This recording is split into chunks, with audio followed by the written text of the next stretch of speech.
নবীজি বলছেন সাল্লাল্লাহু আলাইহি ওয়াসাল্লাম, একটা মৃত গাধাকে দেখে বলছেন, সাহাবীরা তোমরা কি কেউ এই গাধাটাকে 1 দিরহামের বিনিময়ে কিনবে? কান কাটা, মৃত, গলে আছে, এই গাধাটাকে কিনবা 1 দিরহাম দিয়ে? সাহাবীরা বলছেন, মাংনা দিলেও তো কিনবো না। ইয়া রাসূলুল্লাহ, যদি ফ্রিও কেউ দেয়, বিনামূল্যে দেয়, তাও তো নিব না। তখন নবী সাল্লাল্লাহু আলাইহি ওয়াসাল্লাম বলছেন, এটাই হচ্ছে আল্লাহর কাছে দুনিয়ার এক্সাম্পল। ওই মৃত গাধা তোমাদের কাছে যতটা না ইম্পর্টেন্ট, যতটুকু মূল্য রাখে, আল্লাহর কাছে এই দুনিয়া তার চেয়েও কম মূল্য রাখে। তো এই দুনিয়াতে তো সব ফয়সালা হবে না। আমরা তো হতাশ হয়ে যাই না যে দুনিয়াতে এমন কেন, এটা কেন, ওইটা কেন। দুনিয়া এটারই জায়গা। দুনিয়া সব কিছুর কনক্লুশনের জায়গা না, সব কিছুর পরিসমাপ্তির জায়গা হচ্ছে কিয়ামতের মাঠ। ওই দিন যে সফল সে সফল, যে ব্যর্থ সে ব্যর্থ। দুনিয়ার বাড়ি গাড়ি, স্ট্যাটাস, চাকরি বাকরি, ইজ্জত সম্মান, এটা সাফল্য ব্যর্থতার মানদণ্ড নয়, চূড়ান্ত মানদণ্ড নয়। চূড়ান্ত মানদণ্ড কি? ফামান যুহজিহা আনিন নার ওয়া উদখিলাল জান্নাহ ফাকাদ ফাজ। যাকে জাহান্নাম থেকে বাঁচানো হবে, জান্নাতে প্রবেশ করানো হবে, পুলসিরাত পার হতে পারবে, এই একমাত্র ব্যক্তি সফল। সাফল্যের সংজ্ঞাটা জেনে রাখবেন, তাহলে আপনি দুনিয়াতে হতাশ হবেন না ইনশাআল্লাহ।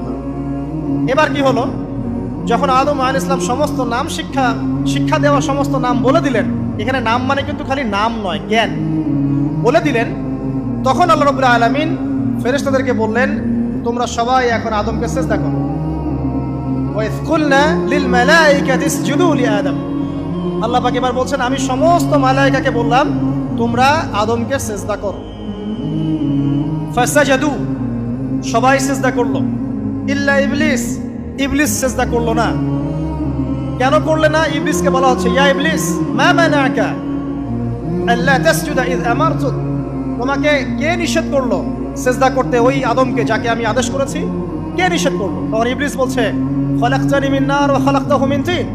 আমাকে সৃষ্টি করেছেন আগুন দিয়ে আর আদমকে সৃষ্টি করেছেন মাটি দিয়ে, আমি কিভাবে তাকে সিজদা করতে পারি?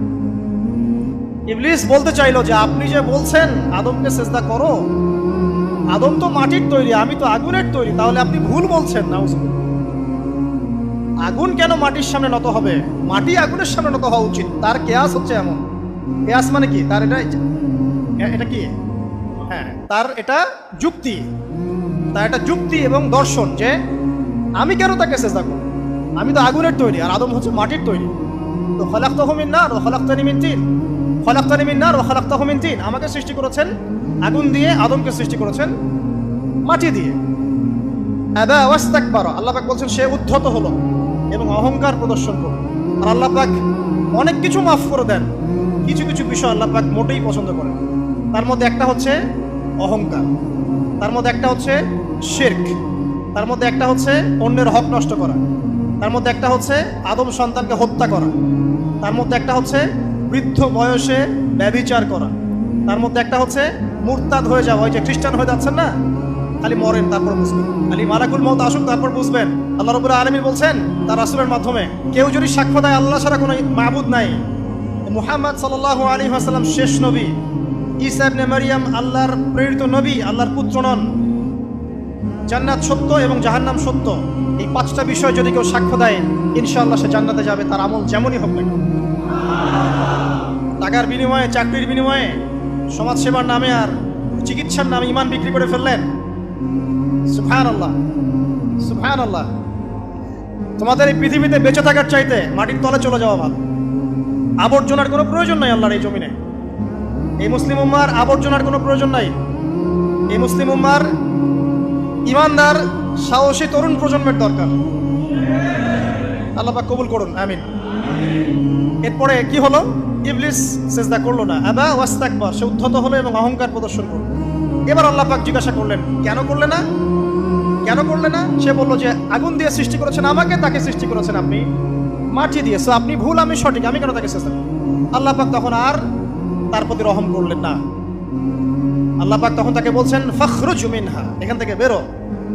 আল্লাহ পাক যেমন গফুর রহিম, আরহামুর রহিমিন, ঠিক তেমনি আল্লাহ পাক শাদীদুল ইকাব, কঠিন শাস্তিদাতাও বটে।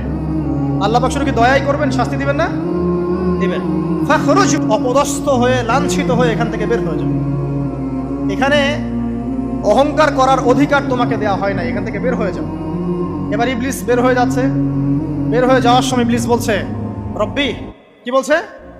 রব্বি। দেখেন, ইবলিস আল্লাহকে বলছে রব্বি। মানে ইবলিস আস্তিক। ইবলিস কি আস্তিক? ইবলিস আল্লাহ বিশ্বাস করে। ইবলিস বলছে রব্বি, হে আমার রব, আনজিরনি ইলা ইয়াউমি ইউবআসুন, আমাকে কিয়ামত দিবস পর্যন্ত অবকাশ দেন।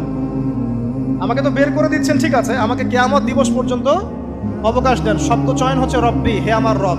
মানে ইবলিস কিন্তু নাস্তিক না। তাহলে এখন যারা এই যে এথিজমে বিশ্বাস করছেন, আসলে এরা কেউ নাস্তিক না, এরা ইসলাম বিদ্বেষী। কখনো দেখবেন না তাদেরকে অন্য ধর্মের কোনো বিষয় নিয়ে কটু মন্তব্য করছে, প্রশ্ন উত্থাপন করছে, এমনটা খুব কমই দেখবেন। এতে যত মাথা ব্যথা ইসলাম নিয়ে।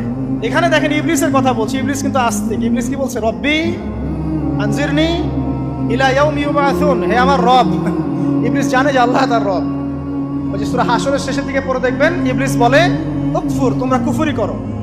তারপরে মানুষ যখন কুফরি করে সে বলে আমি ইন্নী আখাফুল্লাহ রাব্বাল আলামিন, আমি আল্লাহকে ভয় করি যে জগৎ সমূহের প্রতিপালক। শয়তানকে মানুষকে জিজ্ঞাসা করবে জাহান্নামীরা, তুমি আমাদেরকে পথভ্রষ্ট করেছে। শয়তান বলবে আমি কিচ্ছু করি নাই, আমি তোমাদেরকে কোনো কাজে ফোর্স করি নাই, আমি শুধু তোমাদেরকে ওয়াসওয়াসা দিয়েছি, তোমরা নিজেরাই কাজ করেছো। ফালা তালুমুনি ওয়ালুমু আনফুসাকুম, সূরা ইব্রাহিম পড়ে দেখেন।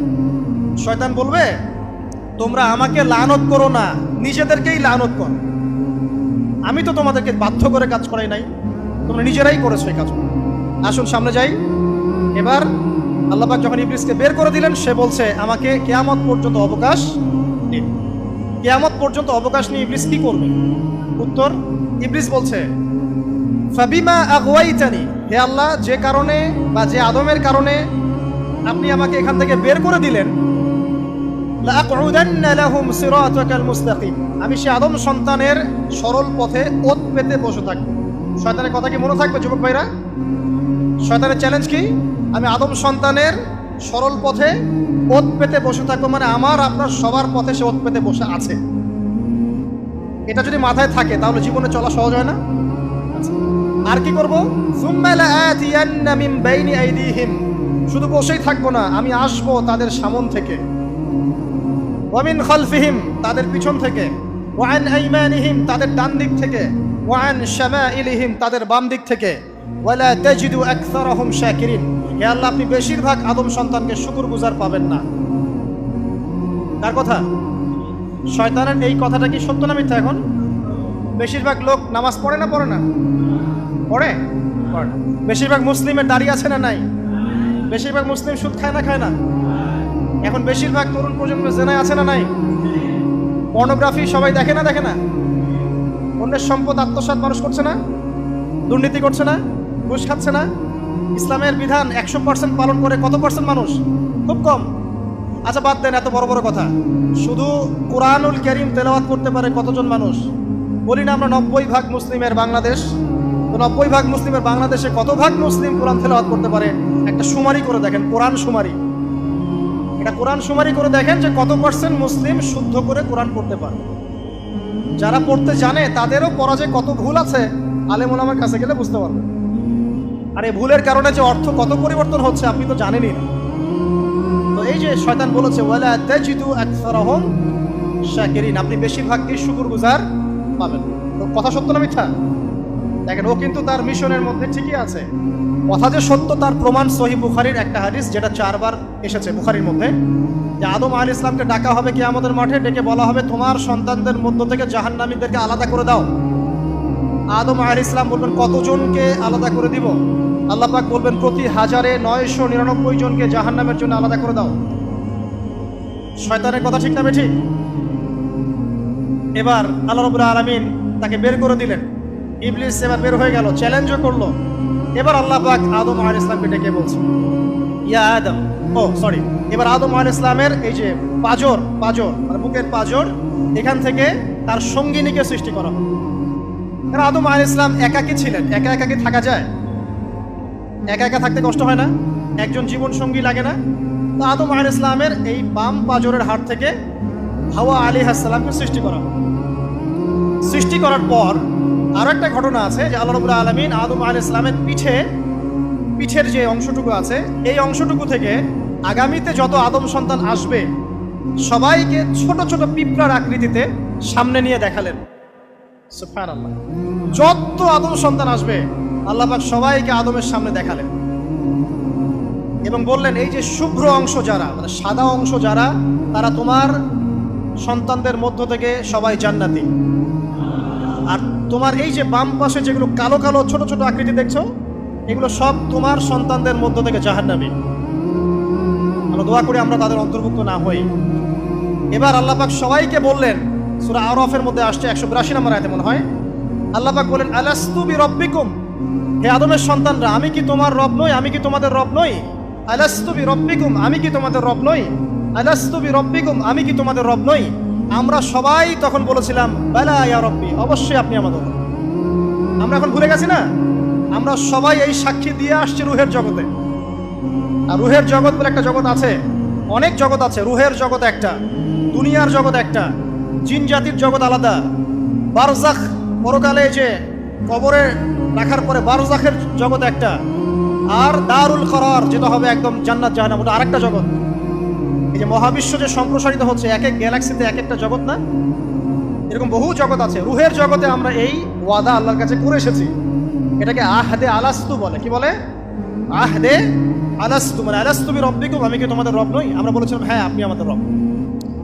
একটা মজার কথা আছে এখানে, যখন আদম আলাইহিস সালাম দেখছিলেন তার সন্তানদেরকে সাদা সাদা আকৃতি ছোট ছোট, এর মধ্যে একটা সন্তানকে দেখে, একজন সন্তানকে দেখে তার প্রচন্ড ভালো লেগেছিল এবং তিনি অত্যন্ত সুদর্শন ছিলেন। তাকে দেখে তার প্রচন্ড রকম ভালো লেগেছিল। আল্লাহ পাককে তিনি জিজ্ঞাসা করলেন, হে আল্লাহ, আমার সন্তানদের মধ্যে কে, এই সুন্দর সন্তান কে? আল্লাহ পাক বললেন, সে হচ্ছে তোমার সন্তান দাউদ। কি নাম? দাউদ আলাইহিস সালাম। আর আপনাকে বলে রাখি, আদম আলাইহিস সালামের ব্যাপারে যেমন আল্লাহ পাক বলেছেন আদম আমার খলিফা, ঠিক দাউদ আলাইহিস সালাম সম্পর্কেও আল্লাহ পাক বলেছেন দাউদ আমার খলিফা। বুঝতে পারলেন? কোথায় আছে? সূরা সাদ পড়ে দেখেন। ঠিক আদম আলাইহিস সালাম সম্পর্কে আল্লাহ পাক বলেছেন না যে আমি পৃথিবীতে খলিফা পাঠাচ্ছি, ঠিক দাউদ আলাইহিস সালাম সম্পর্কেও আল্লাহ পাক বলেছেন দাউদ আমার খলিফা। ইয়া দাউদ ইন্না জাআলনাকা খলিফাতান ফিল আরদ ফাহকুম বাইনান নাসি বিল হক ওয়া লা তাত্তাবি'ল হাওয়া। আয়াতটা পড়ে দেখবেন, ওইদিকে আমি পরে আসছি। তো ওই সন্তানকে দেখে তার এত ভালো লাগলো, আল্লাহর কাছে তিনি জিজ্ঞাসা করছেন, হে আল্লাহ, আমার এই সন্তানের হায়াত কত? আল্লাহ পাক বলছেন, তোমার এই সন্তানের হায়াত হচ্ছে 60 বছর। কত বছর? 60 বছর। আর আমাদের উম্মতে মুহাম্মাদের কিন্তু গড় আয়ু এরকম 60-65, এর বেশি না গড় আয়ু। তখন আদম আলাইহিস সালাম বলেন, আল্লাহ, আমার হায়াত থেকে তাকে 40 বছর দিয়ে দাও। আমার হায়াত থেকে তাকে 40 বছর দিয়ে দাও। আল্লাহ পাক তাকে 40 বছর দিয়ে দিলেন। তাই আদম আলাইহিস সালামের 1000 বছর হায়াত হয়ে গেল 960 বছর, আর দাউদ আলাইহিস সালামের 40 বছর হায়াত হয়ে গেল 100 বছর। এখন আসেন এই জায়গায় যে আদম আলাইহিস সালাম এবং দাউদ আলাইহিস সালাম দুইজনকে আল্লাহ পাক কি বলেছেন? খলিফা। খলিফা কে? খলিফা কাকে বলে? এটা একটু শুনে নি ছোট্ট করে। সূরা সাদ পড়বেন 24 কি 26 নম্বর আয়াত। আল্লাহ পাক বলছেন, ইয়া দাউদ, হে দাউদ, খলিফার কাজ কি এটা শোনেন।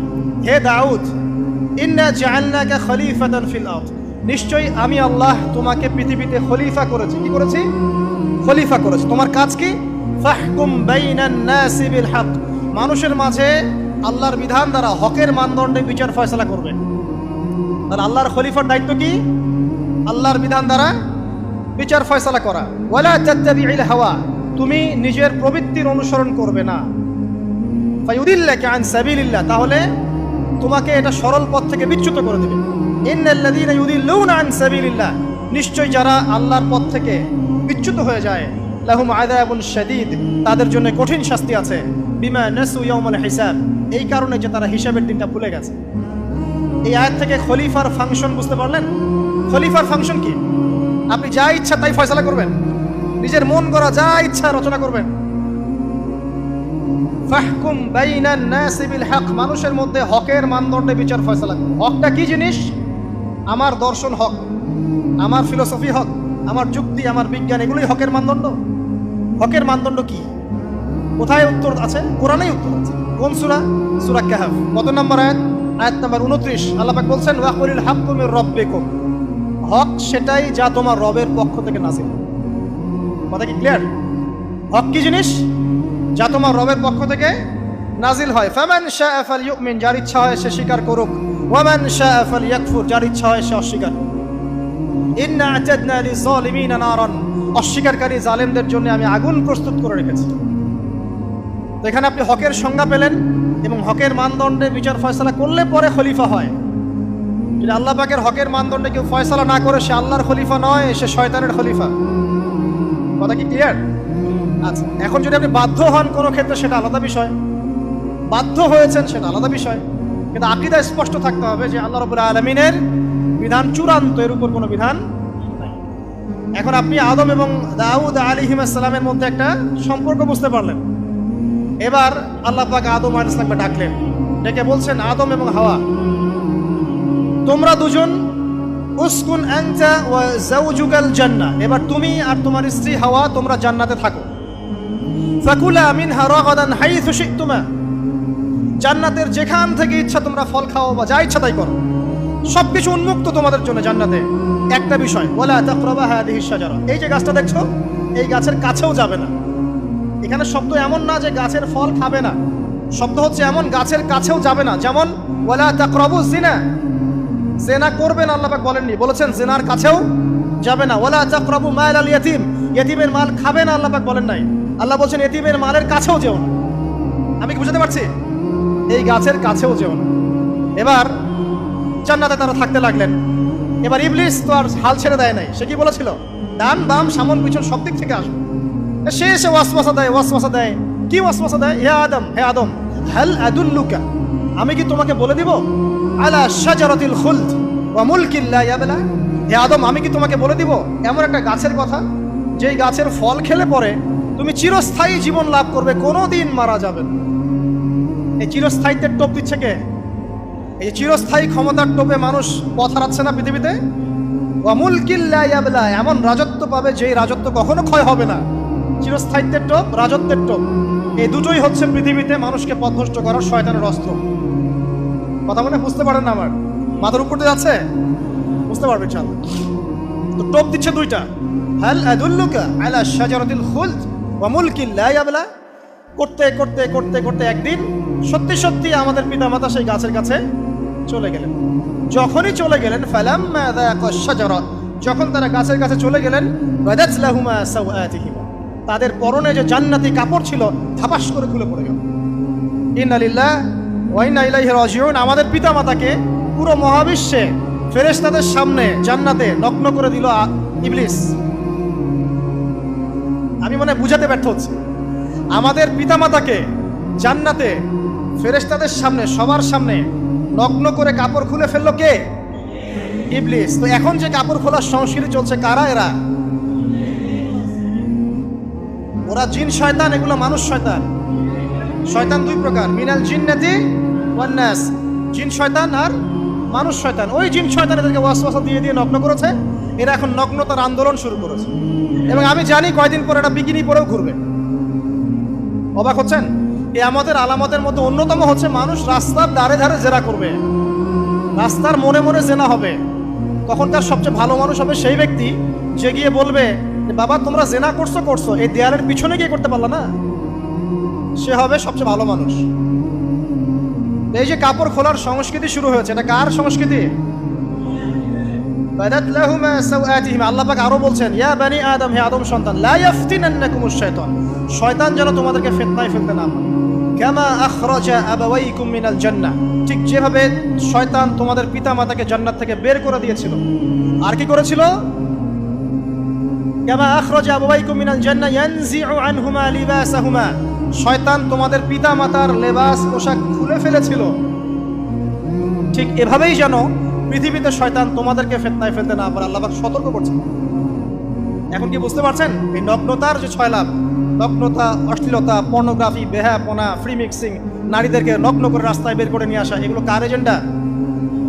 শয়তানের এজেন্ডা। এর উপর কোনো কথা নাই, কারণ কোরআনের উপর কোনো সত্য নাই। এগুলোর উপরে কোনো কথা হবে না, বিকজ কোরআনের উপর কোনো সত্য নাই। আছে? নাই। কোরআনে আল্লাহ পাক বলেছেন যে শয়তান ফিতনায় ফেলেছিল, ইয়ানজিউ আনহুমা লিবাসাহুমা, শয়তান তোমাদের পিতামাতার লেবাস খুলে ফেলে দিয়েছিল।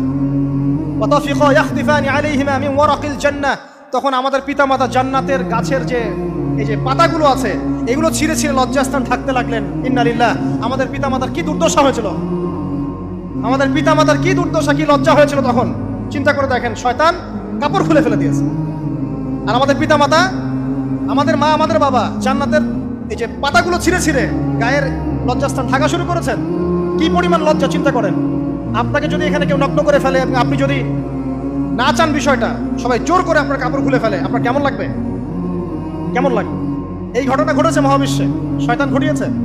এরপর আল্লাহ পাক ডাকলেন, ডেকে বলছেন, ইয়া আদম, হে আদম, আলাম আনহাকুমা আন তিলকুমা শাজারা, হে আদম, আমি কি তোমাদেরকে দুজনকে নিষেধ করি নাই যে গাছের কাছে যাবে না?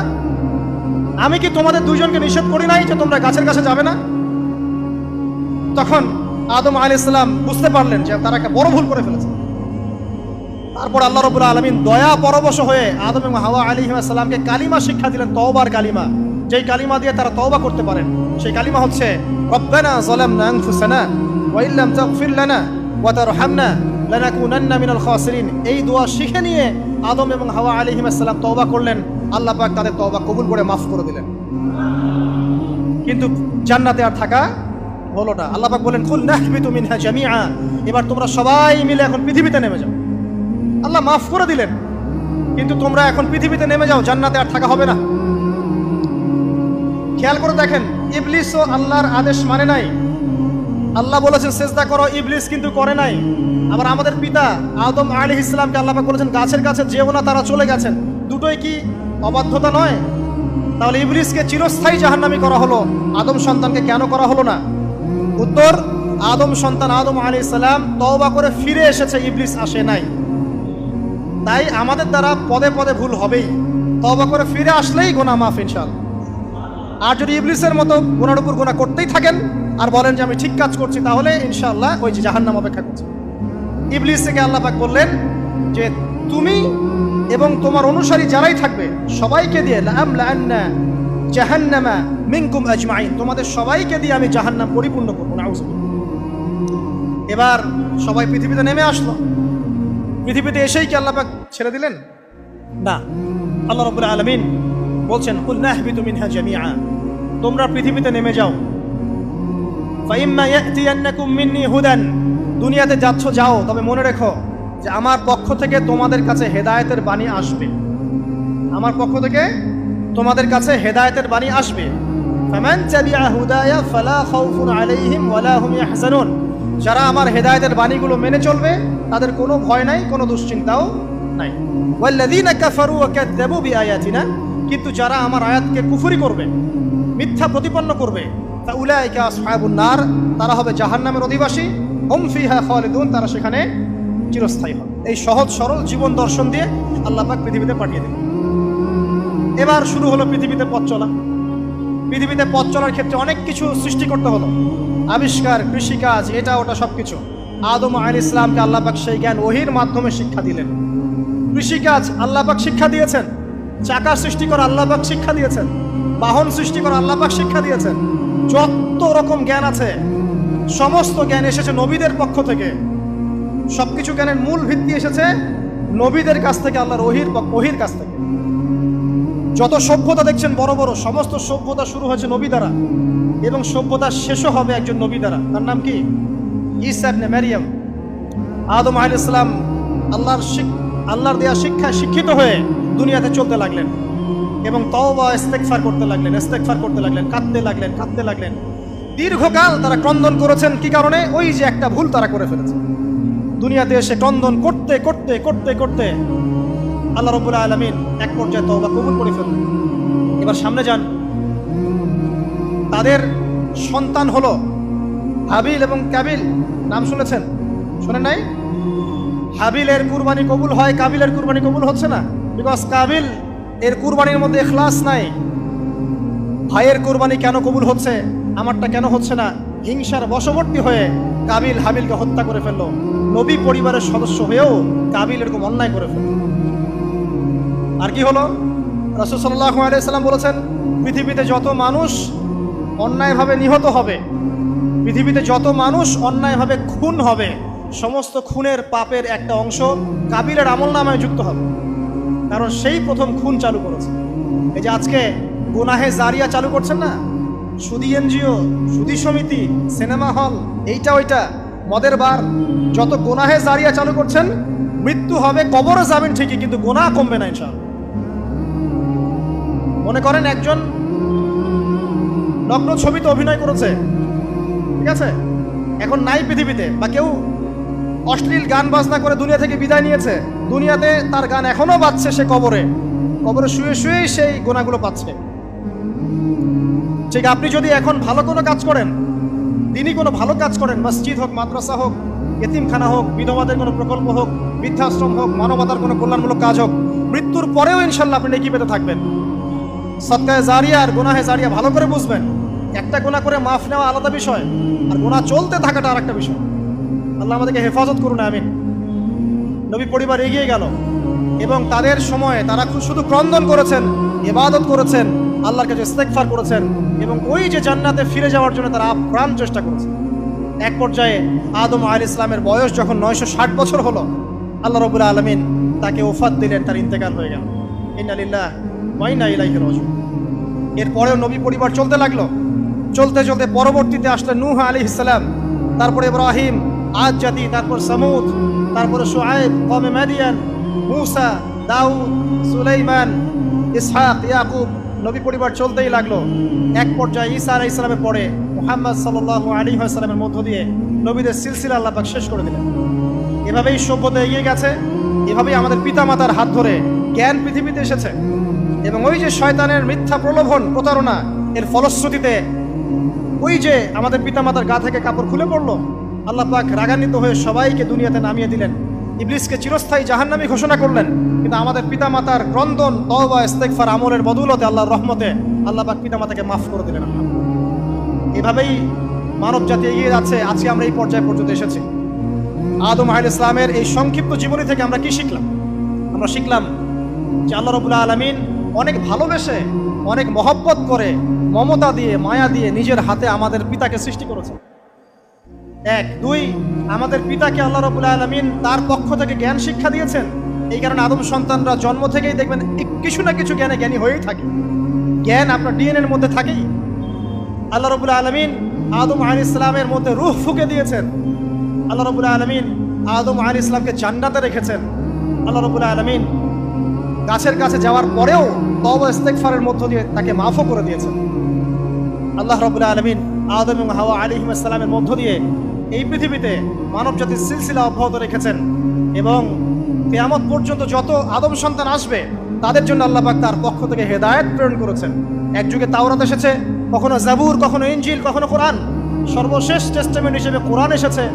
এখন যদি এই ওহীর বাণী, কোরআন এবং এর ব্যাখ্যা হাদিস আমরা মেনে চলি, ইনশাআল্লাহ তাআলা আমরা আবার সেই জান্নাতে ফিরে যাব যেখান থেকে আমাদেরকে নামিয়ে দেওয়া হয়েছে। আর যদি আমরা কোরআন এবং হাদিস বা আল্লাহর ওহীর পরোয়া না করি, এর আলোকে জীবন না করি, তাহলে ওই ইবলিসের সাথেই আমাদেরকে জাহান্নামে থাকতে হবে। না, আউযুবিল্লাহ।